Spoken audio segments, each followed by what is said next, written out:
I wore what I thought was a great summer outfit, light, breezy, and practical. But the moment I stepped out at Milano Centrale, I knew I'd missed the mark. In this video, I'll walk you through the 10 biggest European summer fashion mistakes, ones I've seen firsthand on American travelers. I've styled women over 50 for international travel for years, and I've gathered insider-style tips straight from the streets of Barcelona, Florence, and Nice. There's one accessory most tourists carry that you should absolutely leave at home, and I'll reveal it near the end because you're probably packing it right now. Let's start with the one item I see everywhere on tourists the moment I arrive in Europe: chunky white sneakers. They might be comfortable, and yes, they've been trendy in certain circles. But here's the truth. They instantly scream, "Not from around here." I say this with love, because I wore them myself once on a trip to Paris, and I felt like I was stomping through cobblestone streets in moon boots. Not cute. The issue isn't that you're wearing sneakers. European women wear sneakers too, but they choose styles that are sleeker, minimal, and much more in line with their everyday elegance. Think soft leather trainers in beige, navy, or cream. Think Superga, Veja, or even a slim slip-on. These aren't gym shoes. They're fashion shoes that blend with a pretty sundress or a tailored trouser, and they quietly elevate the whole outfit. Chunky soles, overly padded tongues, and thick laces tend to break up the line of your legs. If you're petite, like many women over 50 are, this can visually shorten your body and make your outfit feel heavier than it needs to. I often tell my friends, your footwear should disappear into the outfit, not demand attention. You also have to think about the setting. European cities are visually rich, elegant, and often steeped in centuries of beauty. So when your outfit veers too sporty or too Americanized, it really stands out. And not in a way that makes you look like a local. You want to blend in, not just to avoid the tourist label, but because it actually feels better when you do. You experience the city on a more immersive level when you're not dressed for a Costco run. Instead of those white, marshmallow-looking sneakers, opt for something that balances comfort with style. A soft leather slip-on with a slight platform, or a neutral-toned lace-up with no logos. These will take you through miles of walking without sacrificing your overall look. And trust me, your outfits will photograph so much better. Now, let's move on to something I know is going to ruffle a few feathers: capri pants. I know, they're lightweight, they're easy, and they feel like a summer travel essential. But let me gently say, they're not doing you any favors, especially in Europe. I used to pack them too, until I looked back at my photos from a trip to Barcelona and realized they made my legs look half their length and none of the charm. The issue with capris, especially when they hit right at the widest part of the calf, is that they break the natural line of the body. They cut off your silhouette and create this boxy effect that can be really hard to work with. And when paired with a chunky shoe or a busy top, the whole outfit starts to feel bottom-heavy and a little off. It doesn't matter if you're tall, short, curvy, or slim. Capris are just one of those tricky cuts that don't translate well overseas. European women tend to avoid cropped khakis, cargo styles, or anything too utilitarian-looking in favor of fluid shapes and longer lines. Instead of chopping off their legs mid-calf, they'll wear ankle-grazing trousers with a high waist or wide-leg linen pants that elongate the frame. And it's not about dressing up. It's about draping and ease. You'll see women walking along cobblestone streets in trousers that flow and move and flatter every step of the way. One of my favorite swaps is a pair of cotton or linen culottes that skim the ankle. They breathe, they look elegant, and they pair beautifully with everything from sandals to low espadrilles. You can tuck in a simple blouse, add a crossbody bag, and you've got a look that works from museum mornings to cafe evenings. So before you reach for your old faithful cropped khakis, ask yourself, would a Parisian woman wear this to a casual brunch? If the answer is no, it's worth rethinking. A few inches of fabric can totally change your silhouette and your confidence in every photo. Next up, this one's a big one: racerback tanks and activewear tops. I see these so often on women over 50 traveling through Europe, and while I understand the logic, they're breathable, they're stretchy, they feel sporty, they just don't translate well into city settings across the pond. When I wore one in Florence a few years ago, I kept noticing how out of place I felt among the women around me, who all looked breezy, not sweaty. The problem isn't the tank top itself. It's the performance fabric, the clingy fit, and the athletic vibe. European women over 50 don't dress like they're heading to the gym unless they're actually going to the gym. Even on the hottest days, you'll see them in relaxed cotton blouses, linen tops, or breezy short-sleeve shirts that have shape, structure, and a bit of elegance. They keep cool without compromising on style. What I always recommend instead is a lightweight button-up shirt that you can roll the sleeves on, or a sleeveless blouse in a breathable fabric like poplin or gauze. These give you the airflow you need, but they still look intentional. You can pair them with trousers, skirts, or even shorts if they're cut right. It's that blend of practicality and poise that really defines European summer fashion. I think the shift happens when you stop dressing for function and start dressing for feeling. You feel better when your outfit is flattering and thoughtful, and that creates a totally different energy as you move through the day. Whether you're sipping espresso or exploring a church, you don't want to feel like your clothes belong on a treadmill. If you're looking for some beautiful, travel-friendly tops that walk that line between easy and elegant, I've added some links in the description box below. These are pieces I either own myself or would absolutely wear on a European summer trip. They're flattering, breathable, and age-appropriate without being boring. Now let's talk about shoes again. This time the ones that try to scream relaxed but end up whispering, beach shower. I'm talking about flip-flops and those bulky sports sandals with thick Velcro straps. I get why they end up in our suitcases. They're easy to slip on, they dry fast, and they seem like the practical option for hot summer days. But hear me out. These are not the shoes you want to rely on when walking through the elegant streets of Rome, the plazas of Madrid, or the winding alleys of Santorini. Flip-flops are notoriously flimsy. They offer zero support, and after an hour of walking on stone or uneven cobblestones, your feet, and probably your back, will be screaming. I learned this the hard way in Lisbon years ago when I thought flip-flops were a great choice for a light sightseeing day. Half a dozen stairs, 3 hills, and 1 ruined dinner later, I tossed them in the hotel bin. Never again. And then there's the bulky sports sandal. You know the type. Thick soles, multiple Velcro straps, sometimes even waterproof. Yes, they're comfortable, and yes, I see them often on tourists from the US. But they create this orthopedic, utilitarian look that simply doesn't match the mood of European summer fashion. Even if you're wearing a lovely dress or linen pants, those shoes will completely derail the outfit. Instead, consider opting for slim leather sandals with padded soles or ankle wrap espadrilles that look polished but are still walkable. European women love minimal, streamlined sandals with a subtle buckle or barely there straps. They're breezy without being basic. You can wear them with a cotton midi dress, cropped wide-leg pants, or even a relaxed skirt, and you'll still look vacation-ready and city-appropriate. I always say, pack 1 pair of walking sandals that are cute and cushioned, 1 pair of elevated sandals for evenings, and skip the poolside flip-flops altogether, unless your itinerary includes lounging by the hotel spa and only the hotel spa. Moving right along, let's chat about something that's become a bit of a security blanket in casual American fashion: the oversized graphic t-shirt. You know the kind. It's loose. It says something like, "Coffee first" or "Nana life," and it's probably been in your drawer for years.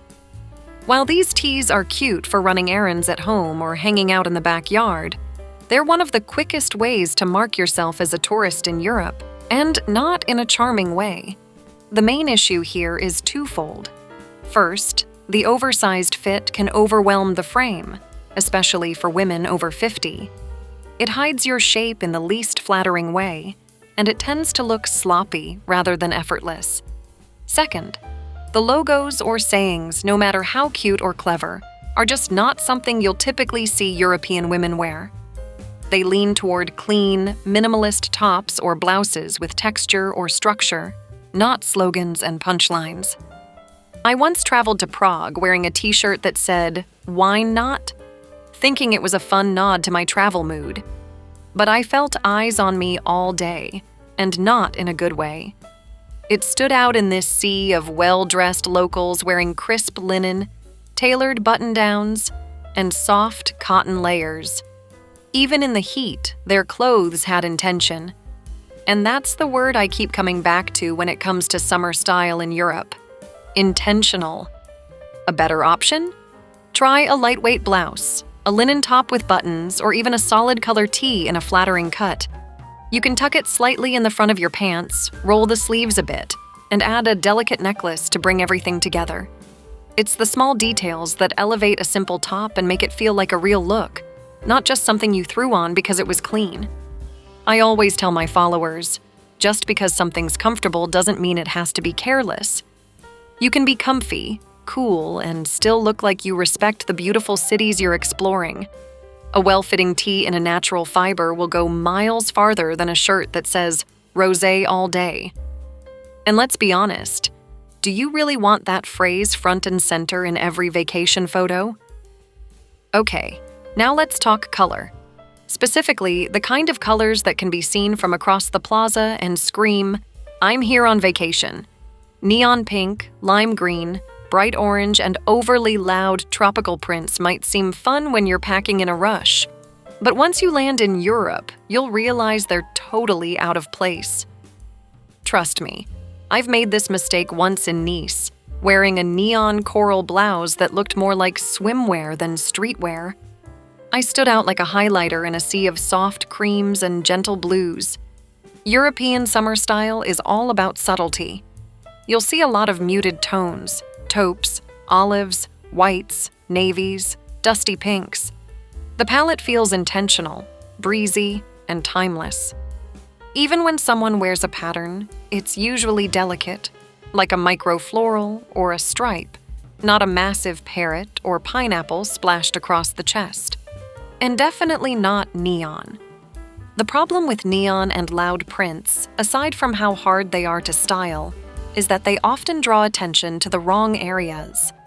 If you're self-conscious about your arms, midsection, or hips, a huge bright print will make those areas more noticeable.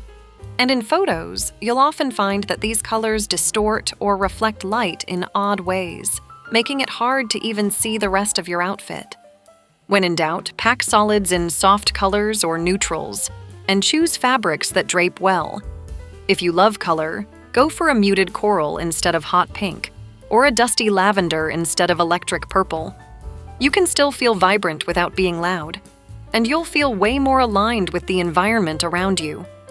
Now I want to hear from you. Do you ever struggle with knowing what's too loud or too casual when you're packing for Europe? Or maybe you've had an oops moment like I have with a color choice that totally flopped? Drop your thoughts in the comments. I love reading your stories, and I know other women here will too. Let's keep the conversation going down below. Let's shift to accessories for a moment. Specifically, those giant packable sun hats with floppy, oversized brims. I know they seem like a smart choice. They're collapsible, they shield your face from the sun, and they scream, "vacation." But the truth is, those hats often end up being more of a distraction than a fashion statement, especially when you're walking through European cities where style is often subtle, structured, and tailored. I totally understand the appeal. I packed one of those rollable straw hats on my first trip to Barcelona, thinking it would give me that effortless, Mediterranean woman on a yacht vibe. Instead, I spent the whole day adjusting it, catching wind drafts like I was Mary Poppins, and struggling to keep it from flopping over my face during every photo. By the end of the trip, It never left the suitcase again. The problem with these types of hats is they lose their shape easily. They bend, flop, and twist in ways that make them look cheap, no matter how expensive they are. And when you're in a city like Florence or Vienna, where women tend to wear structured fedoras, Panamas, or simple straw boaters, that saggy, wide-brim hat immediately screams tourist instead of chic traveler. If you want sun protection without sacrificing style, go for a structured straw fedora or a slightly smaller brimmed hat that holds its shape. These look elegant, frame your face beautifully, and stay put even if a breeze kicks up. Plus, they tend to go with more outfits, whether you're in a sundress, linen pants, or even a city-appropriate romper. So before you toss that oversized floppy hat into your suitcase just because it rolls up small, ask yourself, will this actually elevate my outfit? Or will it end up looking like something I borrowed from a pool cabana? Structure matters, even in accessories. Now let's talk about another sneaky offender in the world of travel fashion: clothes that try to be too helpful. I'm looking at you, zip-off pants, cargo travel vests, and shirts with 20 hidden compartments. These pieces are designed with function in mind, and I get it. But in real life, they make you look more like you're going on a jungle expedition than exploring the Louvre or having lunch on a terrace in Positano. Zip-off pants are the ultimate symbol of "I packed for anything." But at what cost? The bulky seams where the zippers are placed can make your thighs look wider, and the fabric is usually a stiff synthetic that doesn't breathe well in the heat. Plus, they never really look like pants or shorts. They land somewhere awkward in between, and they definitely don't blend in with European street style. I remember seeing a woman in a cafe in Seville wearing a travel shirt with a built-in bug net hood, and people just kept staring. She looked like she was prepping for a safari, not sipping sangria. The locals, on the other hand, were in flowy midi skirts, relaxed trousers, and button-down shirts made of gauzy cotton and breathable linen. They looked casual, yet refined. That's the balance we're aiming for here. Functionality doesn't have to mean sacrificing aesthetics. You can absolutely find wrinkle-resistant, moisture-wicking fabrics that don't look like hiking gear. Look for lightweight cotton linen blends, hidden elastic waistbands, or chic wide-leg pants with pockets that are practical without shouting "travel uniform." The best outfits make you feel prepared and pulled together. And let's be real, most of us aren't climbing mountains or navigating the Amazon. We're sightseeing, dining, shopping, and maybe hopping on a boat tour.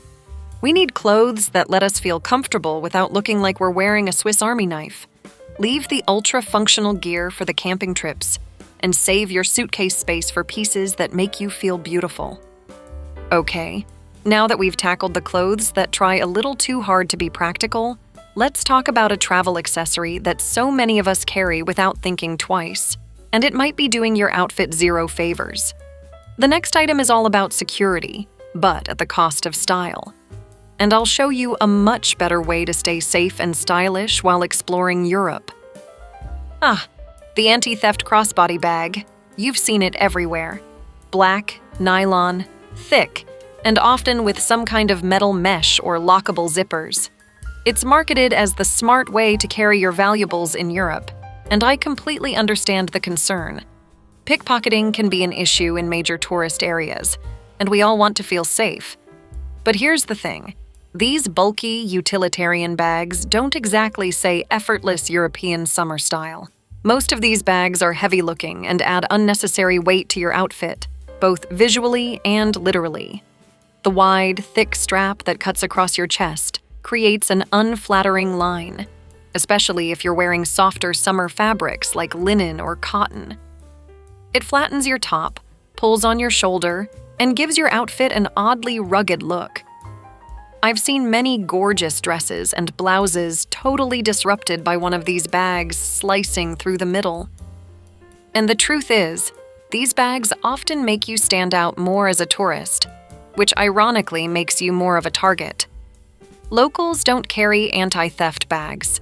They carry crossbodies that blend in, structured leather, neutral tones, slim silhouettes. Think of a soft Italian leather bag with a flap closure or a zip pouch bag that sits neatly by your hip. They're secure but stylish enough to wear into a restaurant, museum, or shop without looking like you're about to hop on a bus tour. You don't have to compromise your safety to look stylish. I always recommend bags that have zippers that face inward, sit close to your body, and can be worn slightly in front when you're in crowded areas. And honestly, the best security tip? Stay aware. I've traveled across Europe with a small, neutral crossbody that looks polished and still fits everything I need.